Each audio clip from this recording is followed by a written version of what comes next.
Hey, what's going on, everybody, and welcome to the 40 to 400 podcast. I'm your host, Jamie Daire. Today we are on episode number 4. Today's August 21st. I've been slacking a little bit on popping these out because I was waiting for a special dear friend of mine to be the very first guest here. So let me click over here and show everybody who I'm talking to. Mr. Jimmy Vaughn. There he is. How you doing, sir? I'm doing good, man. How are you doing? Oh man, I'm doing awesome. The reason why I wanted you to be on this podcast first is because you're always part of the shenanigan ride in my mind and in my life and how I take care of business with the studio and everything. So I wanted somebody that's dear to me and close. So there's no relationship closer, in my opinion, than a relationship between a bass guitar player and their drummer. So Yeah. Jimmy, you are my drummer. It's been that way for years. So Yeah. thanks It's for being crazy. on It's the been show. years at this point. Time flies, man. That's for sure. Yeah, we've been playing for years now. That's pretty crazy. It's pretty wild when you actually sit and think about it. It's been years, um, Yeah. but it takes years to build a kind of relationship How many musically. years? Yeah. Uh, you How know, long has it been, though? for us, Yeah. 3. Three? I'm Three pretty years? sure we're going on Okay. 3 years. Uh, because I went. Let's see here. This is 21. Last year was the year of the vid. We didn't do much. The year before that, we played Yeah. 43 shows. And then the year before that was September was when I went to my buddy Mickey's wedding. And we had started jamming in like April or something of that year because we Okay. practiced throughout the summer and the fall. And then you guys played the first show up at the pub. And then we played a show for the VFW that December. And then we went hard in the paint that following year. So yes, Yeah. Yeah, we did play a lot of shows that one year, huh? yes, sir. 43. Mm-hmm. Man, I can't wait until that stuff starts back up. I'm ready to get back out there. It's still a little slow right now, you know? Yes. So I want to ask you some questions about you musically. So you've been playing drums now for some time, I gather. About how long you've been playing them, and what really inspired you to start playing them? I think I started playing them when I was 19, so it's been about 8 years I've been playing drums. So time flies. That seems like it's gone really, really quick because I started playing them right out of high school. So here we are now. I've definitely come a long way, and it just gets more and more fun the more experience you get under your belt, as long as you stick with it. So yeah, I've been playing for 8 years now. Wow, you've been. If you think about it in retrospect, my daughter is turning 8 tomorrow.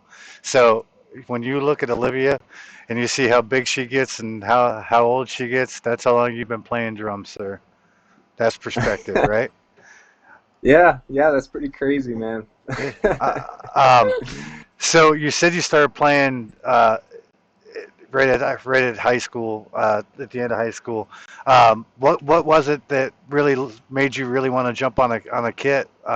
What brought you to that?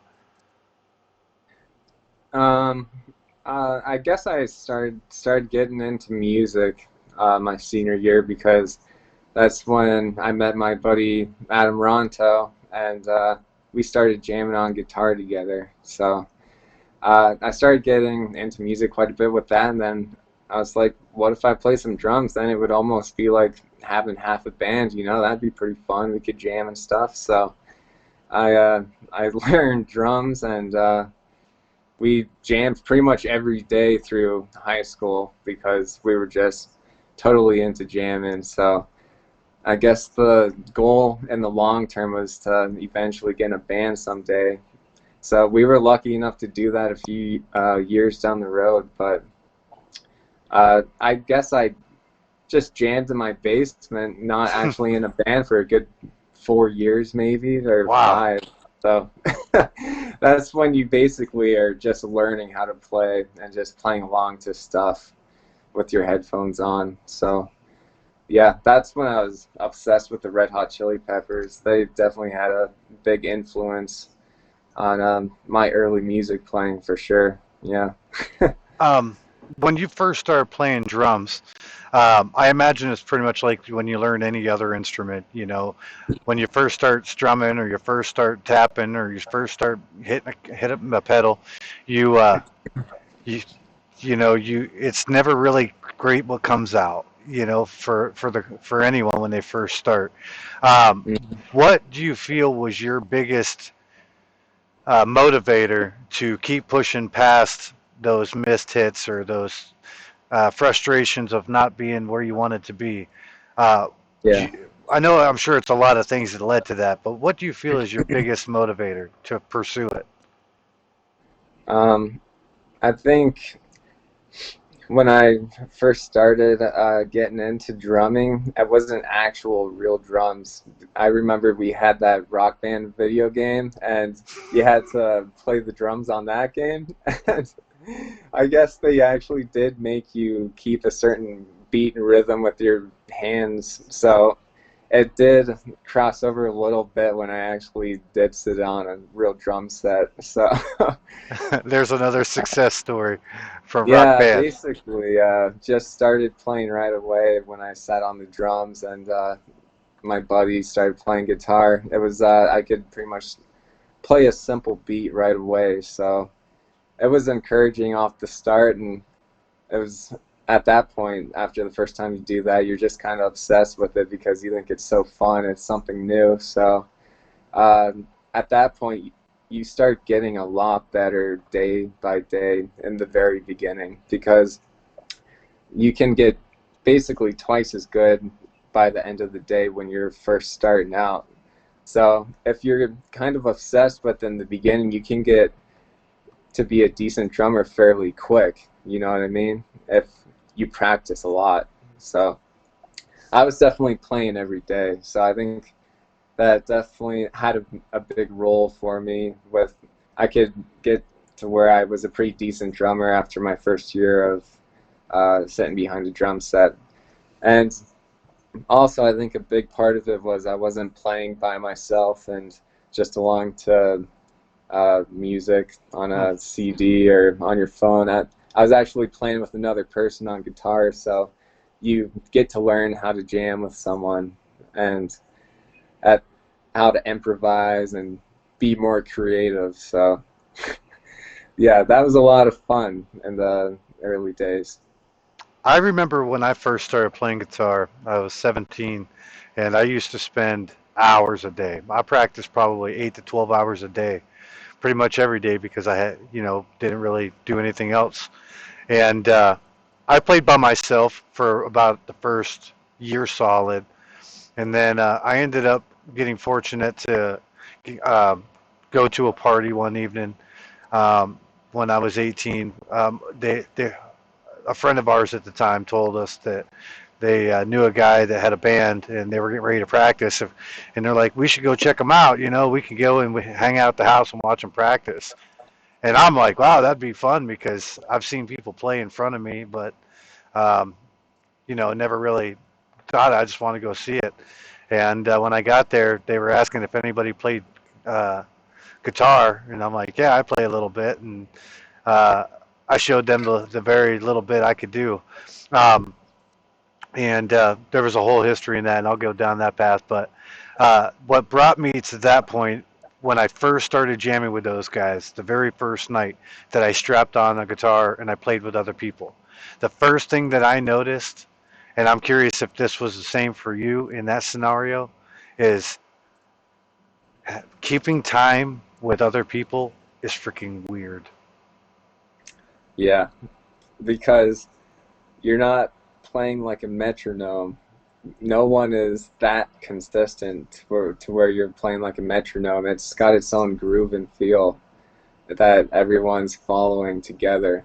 But it's not perfect timing, but really it almost is because everyone's matched up together so well. You know, it kind of has a life of its own. Sometimes everyone speeds up a little bit. Sometimes everyone slows down a little bit. you know, and it has a lot to do with how much energy everyone has too.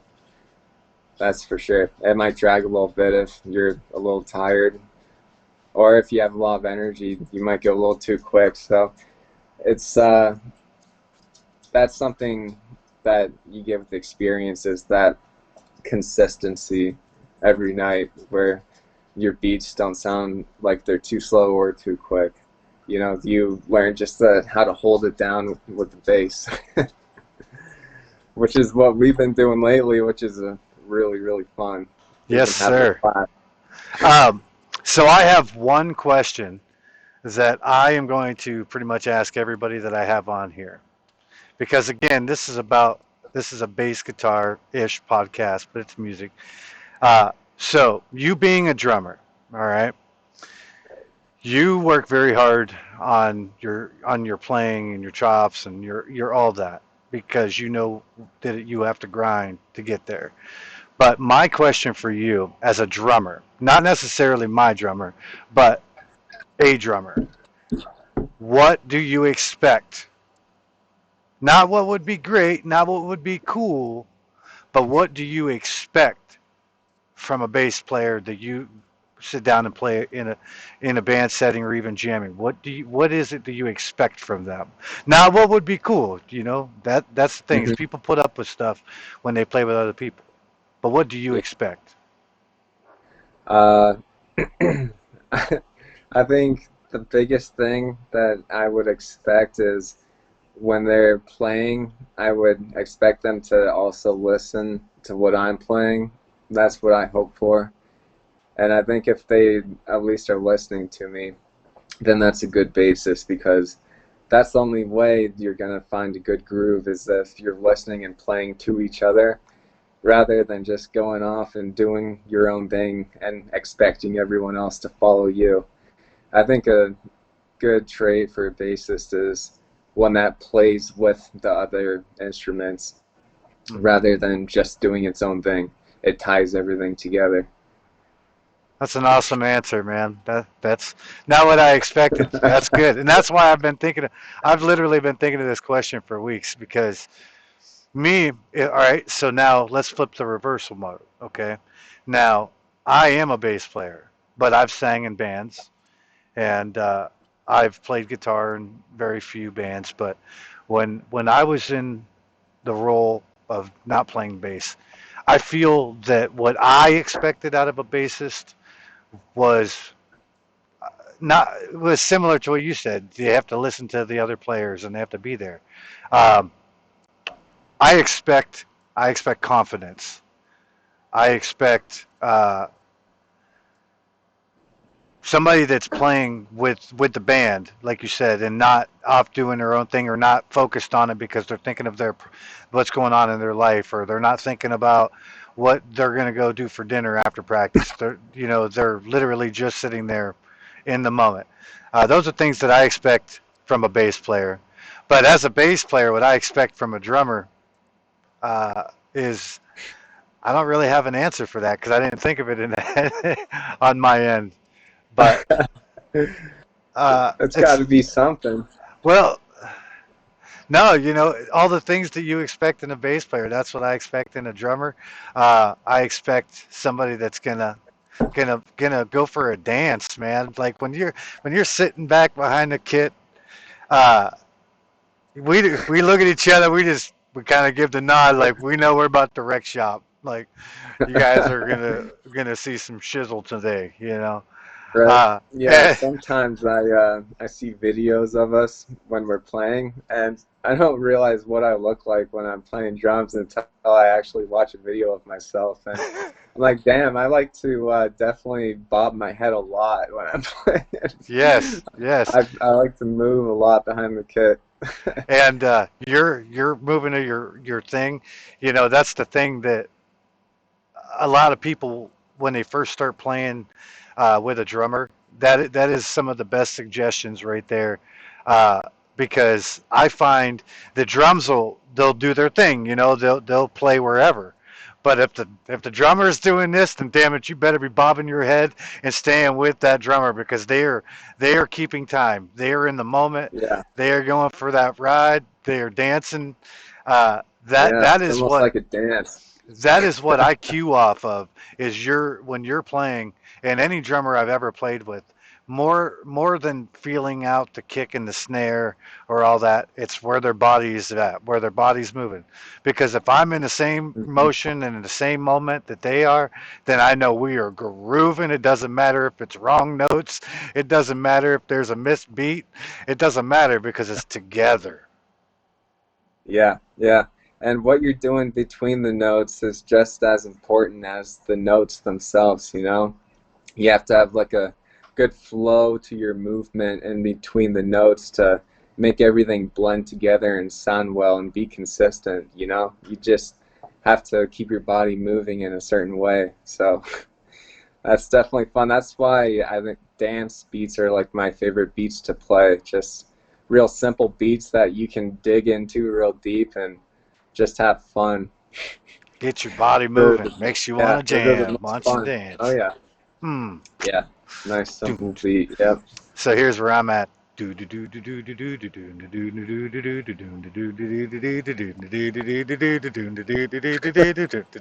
I'll tell you, you guys, you're gonna shit a brick when we jam it. Hopefully next weekend. But Which song's that? that's the groove. One of the grooves. It's what inspired it was "Born to Boogie." Um, Okay, yeah. but taking that and expanding on it. But that song "Born to Boogie" on the bass guitar, it's a dude. That is a beast of a song. It truly is. Oh yeah, Uh, there's a really fast walking. it's got there's a lot of notes in there. There's a lot of walks. Like you said, it's the notes in between and all those things. It's just when you're learning to play songs, you learn to play covers. A lot of times people get comfortable. They'll learn one style, or like I know the guys that I've seen jam or have jammed with that'll like dig in and they'll learn to play the bass like Jason Aldean's song, and they will learn all the little walks and all the little things, and they will get pretty good at that. And then you'll hear them play other bands. But then there's a lot of bands that they don't learn because it's too hard, because there's too much work involved. Um, I've been I've been, guilty of that in my past where I'd see or hear a song and I'm like, you know what, it ain't even worth it. Like, screw it. Or I'd play it very generic. And that's okay in a setting as long as your drummer plays their part. It's the same thing, I'm sure, where you might not hit every beat or every rigga da or doom right, but as long as you get the core parts. Um, but Born to Boogie is a song that you cannot cheat. You have to learn. Yeah. Yeah, it's definitely a fine line between improvising and learning how to play something the right way, you know? Because I can really appreciate hearing someone play something the exact right way. It's pretty cool when you hear that. And but other times too, when you hear someone improvise once in a while, you can see their creativity, and that can also be fun. So you can appreciate both aspects, you know, between learning something exactly and improvising. They're both pretty cool things that I think if you work both of those into your playing, then you definitely are going to sound pretty good. Now, when you're playing drums, and you're searching for new parts and looking for inspiration in the beats and things like that. Um, Everybody has like a place that they kind of go to or a feeling. Do you find when you're searching for something, do you feel you go to like a more negative place, a more positive place? Like what goes on in your head at a moment like that? um, Usually I'm jamming to a riff or something that someone came up with, so I try and see what the general feeling of that music is, like the guitar. And I kind of create the drums around how I think that sounds. So the drums will kind of blend in the same kind of way if it's a slower song or a more high-paced song. So I definitely like to usually play pretty simple beats too, but sometimes take a few notes out in a certain spot and add a few more in other spots. But yeah, that's my answer to that one. Um, I so sorry. Um, I asked a buddy of mine if he wants to be on it, and he just replied to me. He says something about "aw" to the F and yeah, whatever that means.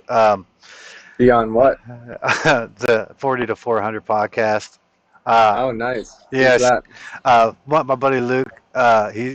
He is awesome. Him and I are going to be getting together. Donch and I are going to be getting together. I talked to Ronto. Him and I are going to be getting together. I talked to Scott. And I'm going to be reaching out to, all of my musician friends or bass friends that want to get on and shoot the shizzle with me. Are you gonna do one a week?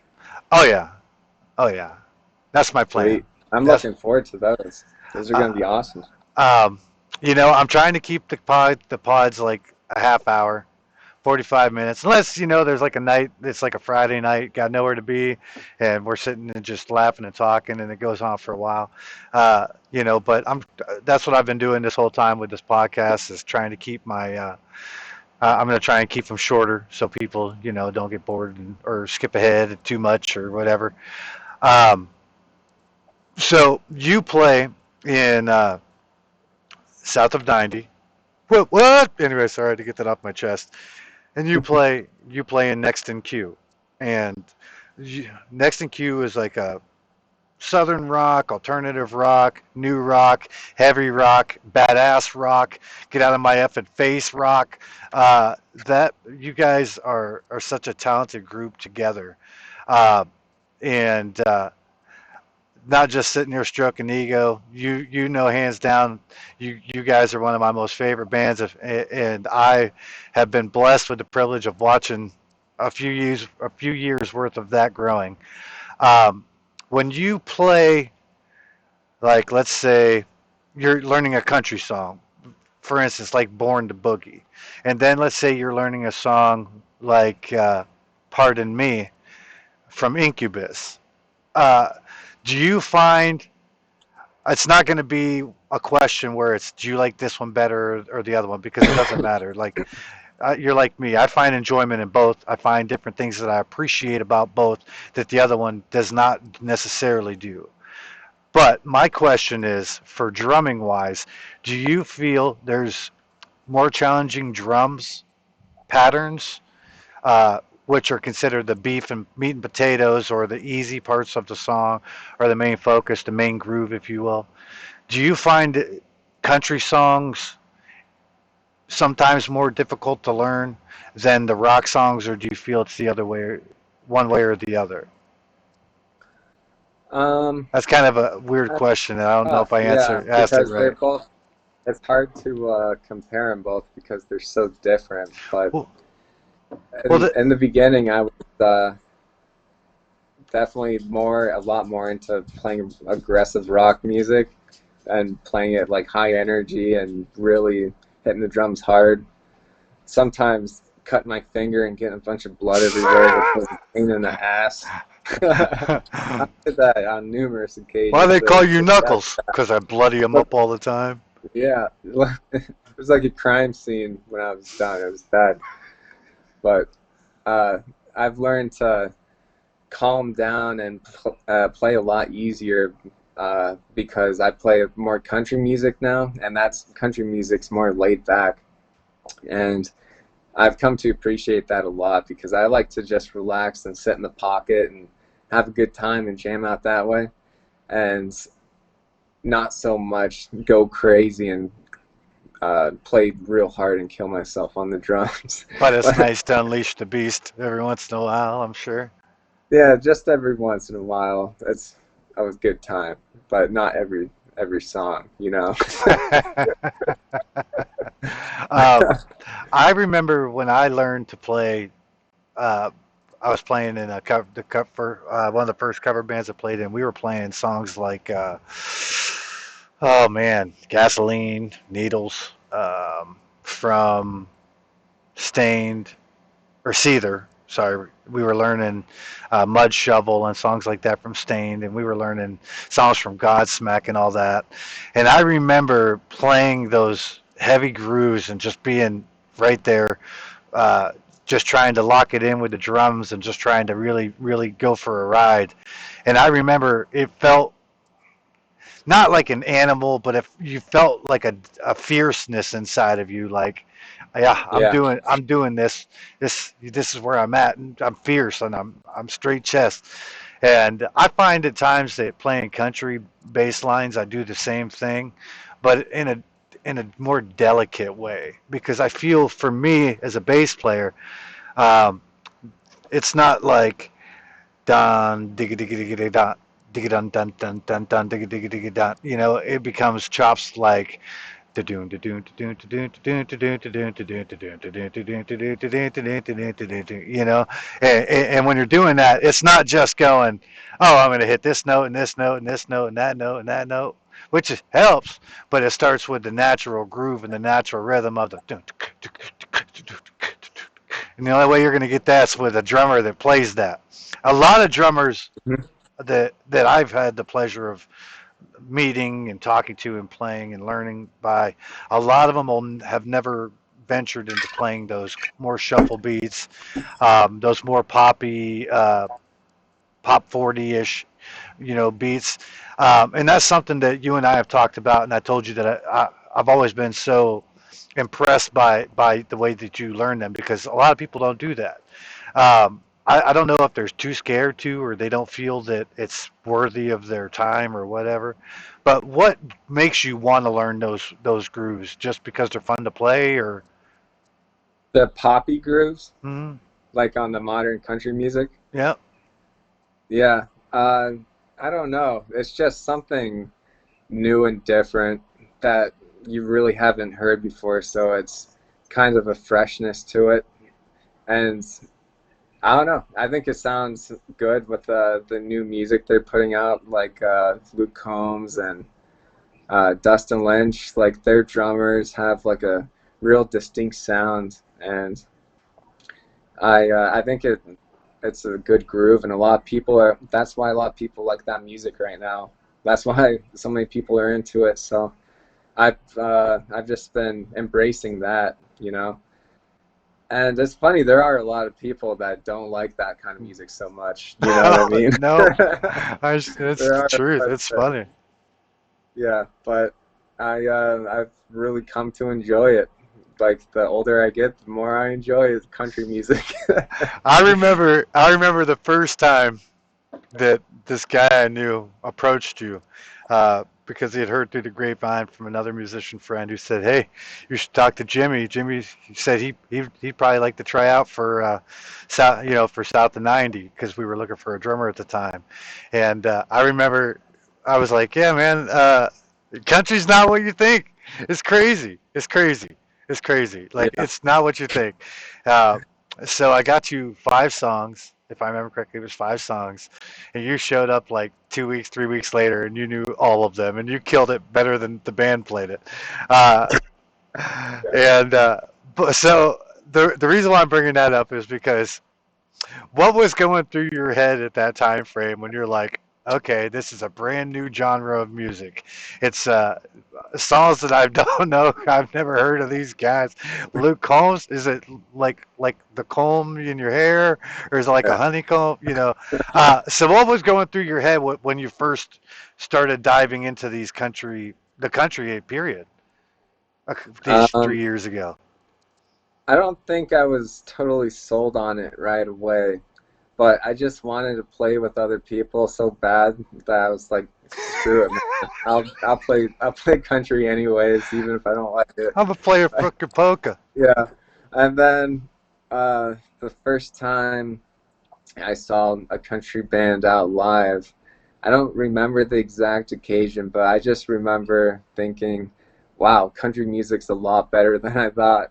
And it took me seeing it live to realize that. So then I really started getting into it at that point. I think it might have been Ralph Chamberlain Jr. band might have been the first one I saw, and they put on a good show. So I was like, all right, that's some motivation to play some country music right there. I liked it a lot. Big shout out to our country cousins over there in the Ralph Chamberlain Jr. band.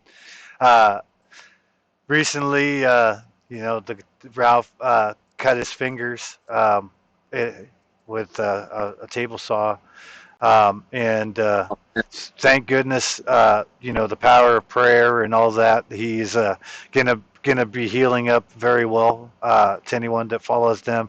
But we want to, I just want to take a second and throw a shout out to those guys because, like you said, they are awesome. Watching them play live, it is so inspiring. They just put on a great show. They work hard, and you could tell that they work hard. And yeah, kudos to those guys. Oh yeah, oh Uh, yeah. um, I remember for me with country, I was talking to a good buddy of mine who I used to play in a metalcore band with, Tom, and he said you should listen to this song called "Kick It in the Sticks" by Brantley Gilbert. I'm like, who's that? And he's like, oh, it's new country guy, blah, blah, blah, blah. All right. So I heard it. And when I heard the slamming guitar part, the kicking drums, I'm like, my goodness, this is country? Yeah, right. And then it was like just kind of catching on. So I decided I wanted to start playing. And I think similar to you, I went and watched Thomas Rhett play. And watching them play live and seeing how badass they were live, I was like, my goodness, that is a lot of energy that I've never got to experience that. And I've got to watch several other bands play, but never like that. Yeah. Oh yeah. Exactly. And it's the modern music that is so much fun to watch too, you know? Like they incorporate classic country parts into the modern songs like the steel guitar and stuff like that. It's pretty cool.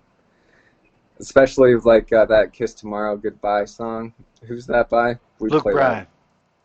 Luke Bryan. If we had someone in the band that played steel guitar, that song would go to the next level, you know?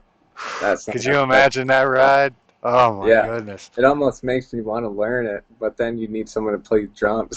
Right. And to Yeah. play drums well. Uh, Right, right. yeah, and that's a hard thing to find is people that share the same hunger, the same drive and passion. Um, so with drums, you said you started out with like uh, not much drums and stuff. So obviously, we all go through growing pains with instruments and things like that. Where is your drum kit now? What is it that you use? Uh, your rig. What's your rig? Give me your rig rundown. I play a Yamaha kit. It's a Yamaha Stage Custom, so it's like a middle of the road drum set. So I don't feel so bad not using any cases on it and just throwing it around on gigs. It's a definitely a good gigging drum set. It's in the natural wood color. I like the having the lighter color on it, and it's a four piece with a couple of crash cymbals and a ride cymbal and a hi hat, and then I got the off to the side. I got the electronic drum pad. I've been having a lot of fun mixing in the electronic parts lately. Um, I what I kind of never drum thought I'd pad be is doing that? clap sounds. What was that? What kind? Yeah, what kind of drum pad have you been using? Uh, what the heck It's an kind? I know it's an Oh, Alesis. Alesis.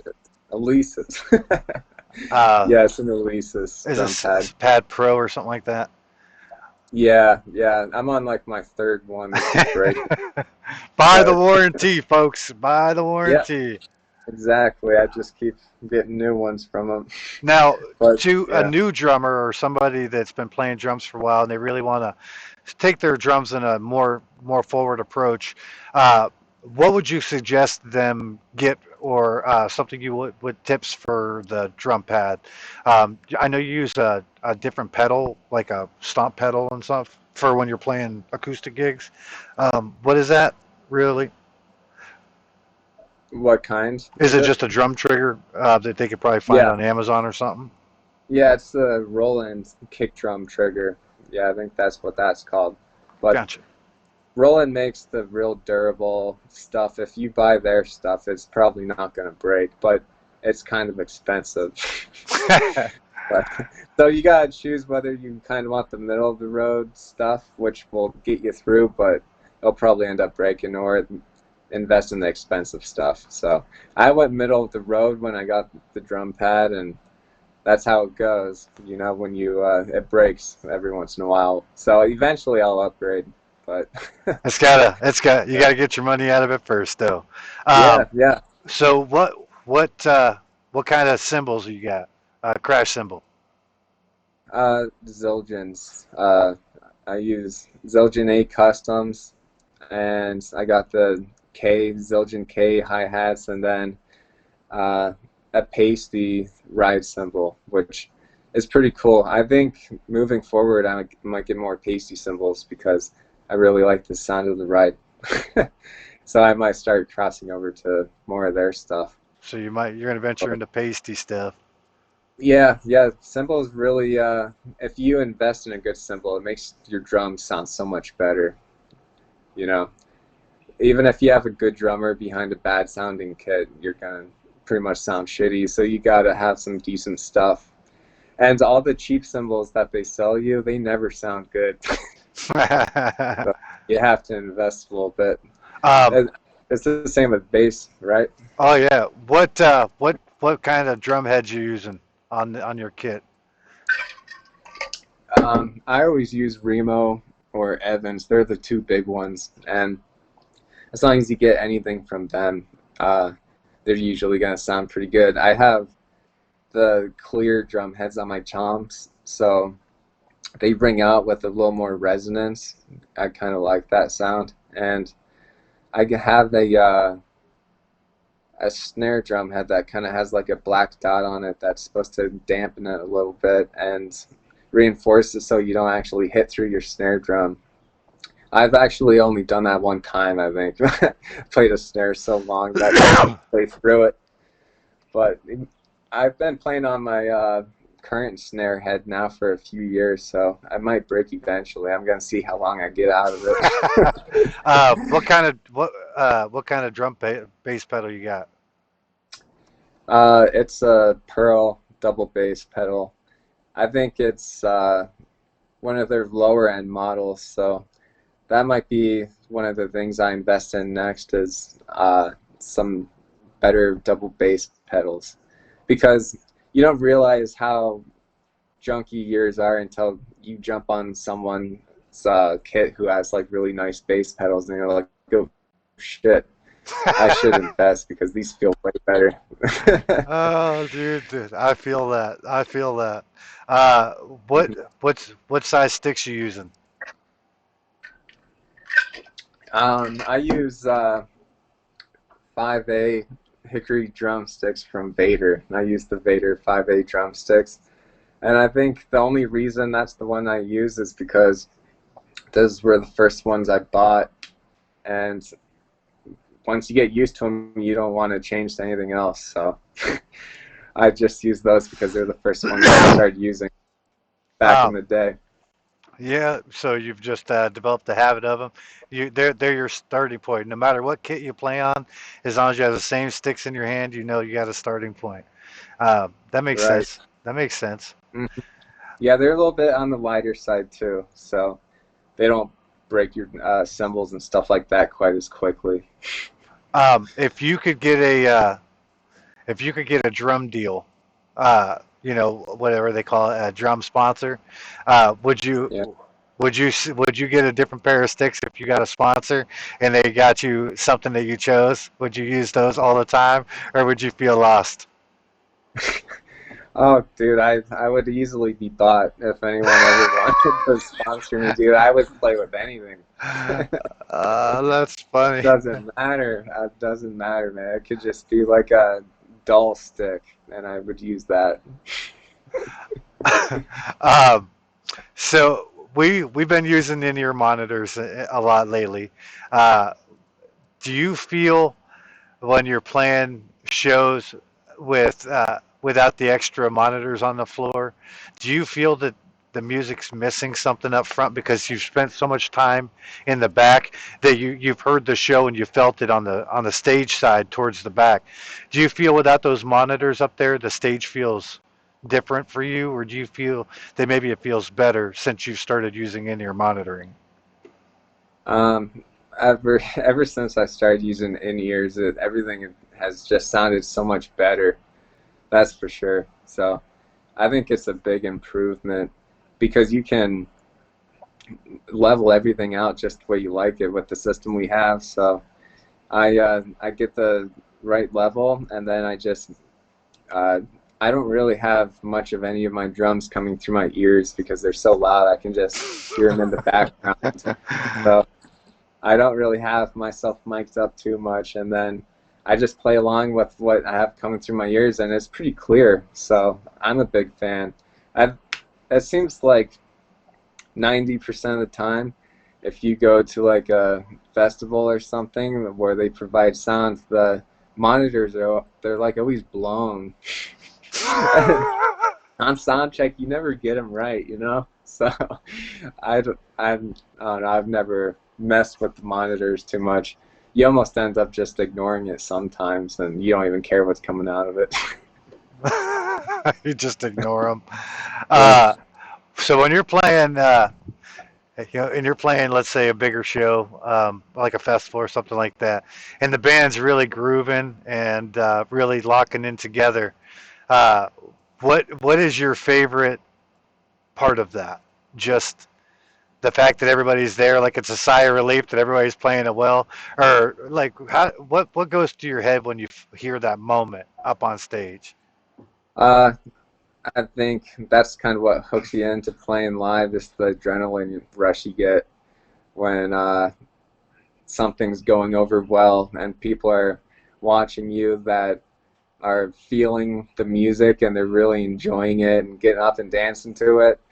That's basically all you can ask for. So then everyone in the band kind of starts feeding off the same energy, and it's just kind of like almost an adrenaline rush if you really start getting into like a really good jam or a good song. Everyone is just kind of feeling the same emotions. So it's a pretty wild ride. It can be jamming on stage and playing some music in front of people.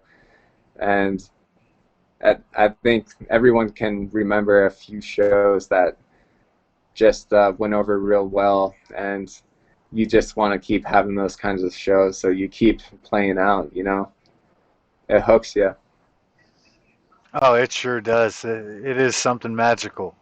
Um, Now, when you're playing a show and you're up on stage and you're sitting there doing all Jimmy Vaughn things, sitting there getting ready to play, uh, do you find when people are up on stage just jamming a groove in between songs or things like that? Because we were talking about improvising and things like that. Sometimes people will just start playing up on the stage and they'll find a cool groove, um, and then like do you find that to be an inappropriate time, or do you find that to be appropriate? Is like, what's your thoughts on, like, if you're up at a show and you're watching them and they stop playing, okay, and all of a sudden, like, let's say the bass guitar player just starts playing whatever, and he just starts going on a little groove tangent.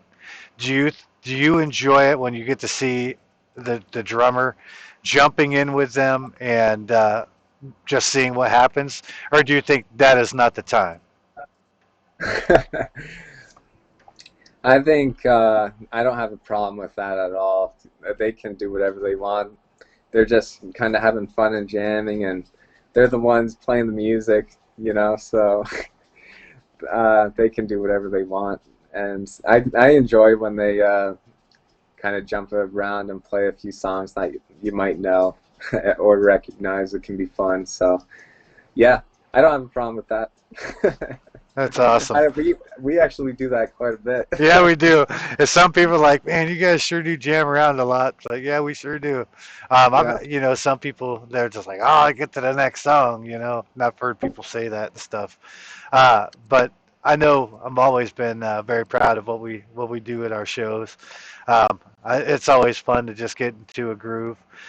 Um, so, what songs are you working on right now? Do you have a couple songs you're working on that you're grinding? Right now, let me think.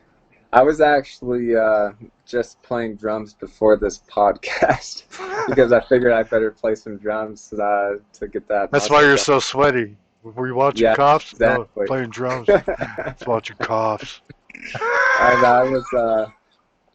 I've been jamming to that new Ed Sheeran song. What's it called? It's like the #1 song right now I'm in the not sure. USA. Here, I'll look it up for our listeners. Uh, so, you said it's #1 in the USA, Ed Sheeran new one? Yeah, Okay. yeah, Ed Sheeran, oh my goodness, that guy's amazing. right. I used to And it's see guys like that that just be like, whatever. Now, when you see how talented they are, you're like, right. Yeah, especially with that loop pedal that he uses. He's pretty good to watch. Afterglow? Is that the song? No, no. Okay. Here, I'll find it. All right, you probably have it on a thing here. Um, now, playing with a looper and playing all that stuff like that, it's got to be so goofy. Uh, I know from the little bit of experience that I had with doing it up on stage, it definitely requires a special skill. But Yeah, he is a very talented individual. yeah. It's called Bad Habits. That's Bad the one. habits. Yeah, I it just has like kind of an electric drum beat to it, but I like since I have a drum pad, I can work in like the finger snaps and just pretty straightforward bass drum like through the whole song, so you can kind of dance around it with the hi-hat and the snare. And with the real simple beats, you can add a lot of your own stuff. So I like just playing around on those pop songs. So I was jamming to some Ed Sheeran before the podcast, and also that City of Music song that we're learning for the country bands. I've been working on that one too. That's was like a real fast-paced song. Brad After like Paisley. 3 or 4 times through that, I'm actually sweating a little bit. I know. I'm looking forward to playing that song. That song's going to be really fun. It's got a lot. It's got a lot of movement for both of us. Um, if do you have any like drum groups or any podcasts or anything that you would suggest to a new listener or a new player uh, rather? as far as drum stuff, I think it's not a podcast, but Drumeo on Facebook, they put out like the best stuff. They just always have videos up of people playing grooves and talking about them and explaining them, and that's really good for drummers. And for a podcast though, the Rich Redmond podcast, I think you recommended that one. I like that one a lot, and I think that's the only drum podcast I have. Rich Redmond, for But yeah, anyone that does not know, that's Rich Redmond. He is the drummer for Jason Aldean. Uh, the yeah, he's part of the band. The yeah, he's quite an innovator. yeah, he's playing that modern country music with those drum beats that I like. So he's been an influence on my drum playing in the last year or so. Um, do you have any advice for any drummers that are getting stuck in their head and just need to keep pushing forward? Do you have a reward for them that maybe only a drummer might get? Because I'm not a drummer, so I don't know. I would say just play whatever you like playing, and even if it's music that not everyone likes, just play whatever you enjoy doing, and uh, get out and play as much as you can. Get out and play. And the more uncomfortable you are out there, the more you learn. So It's when you get a few years into it, it starts to be a lot of fun, and the longer you stick with it, the more rewards you get. So Um, it definitely can become a big part of your life. um, I know that everybody gets stuck at times and everything, and I know anyone, that's great advice. I'm not a drummer, so I don't know what would motivate me, but that's very awesome. Uh, you are definitely a very talented individual. Your hard work is what always has been the thing that I have admired because it keeps me honest, it keeps me accountable, and it keeps me working hard. Um, and I can't wait for people to see the music that we are going to create. So something I wanted to tell you about because I brought it up very little on the podcast. Um, so this fall, we're not sure if Corona is going to shut us down or not, but we're going to be ready to stream.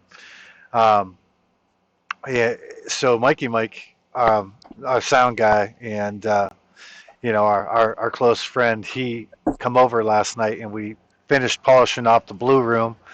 Um, this is where all the magic is going to happen. I have it now to where I can keep it hot and cold in a small area.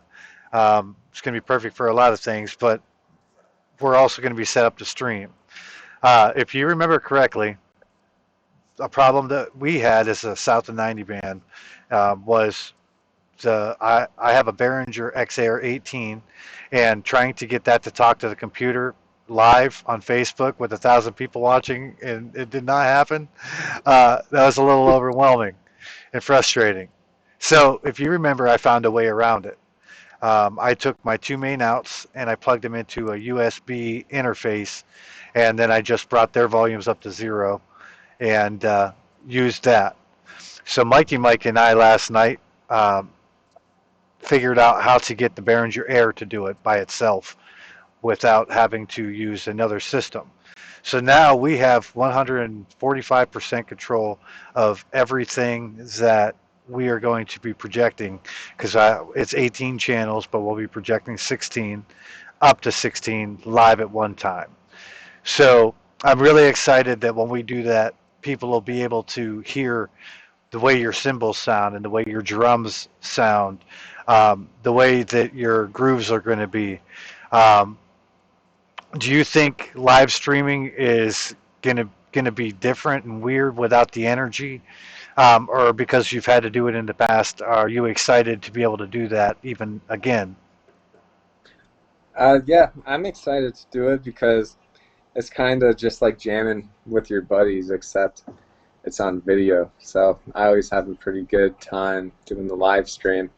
And I'm a big fan of just like watching those YouTube drummers. Like they put out those videos of them playing cover songs and just adding in their own drums. And they sound really good and like crystal clear, and you can really hear their cymbals really well. So I really like watching those videos. So the closer we can get to like the quality of that, like you were saying, like it's gonna have that higher quality with the microphones around the cymbals.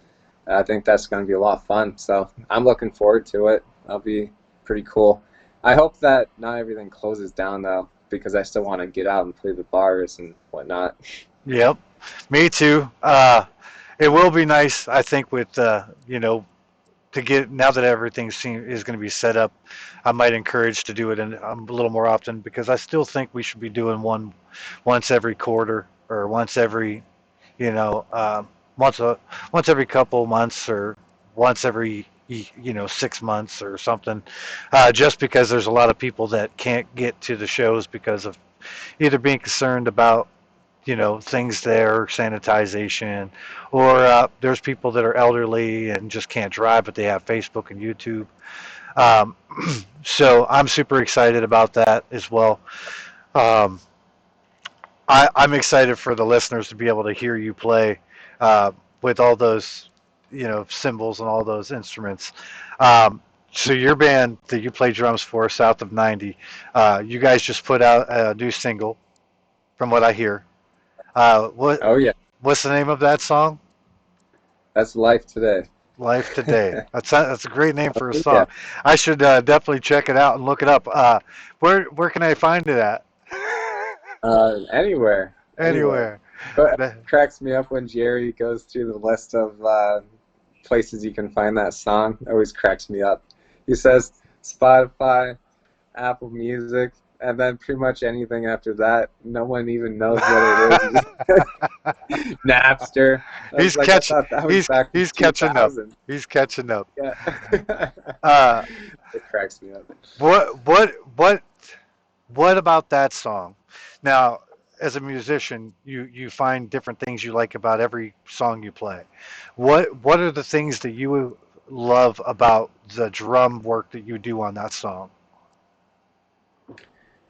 Um, I think the drum work on that song is pretty simple and straightforward, but basically, I just wanted to be almost a little bit like in the background, just holding down the groove and not going off beat. So I just wanted to have basically not a lot of flaws in the playing. So I played a lot of straightforward stuff and just put a little flair in once in a while. And when you just put it in once in a while, it's more noticeable when you play simple. So switching it up a little bit can really shine through a lot if you have simplistic playing. So I kept them pretty straightforward and worked around most of the cymbals and most of the drums at one point or another in the song. So I used just about the whole drum set, and yeah, it's I enjoy playing that song a lot, and it's pretty easy. I could do it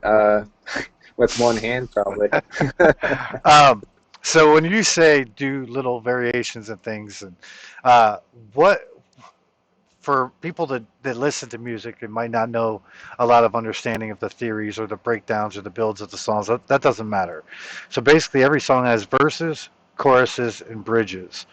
As you know, uh, in that song in particular, what is your favorite part or something that you feel that you can really say, man, look at what I did right there?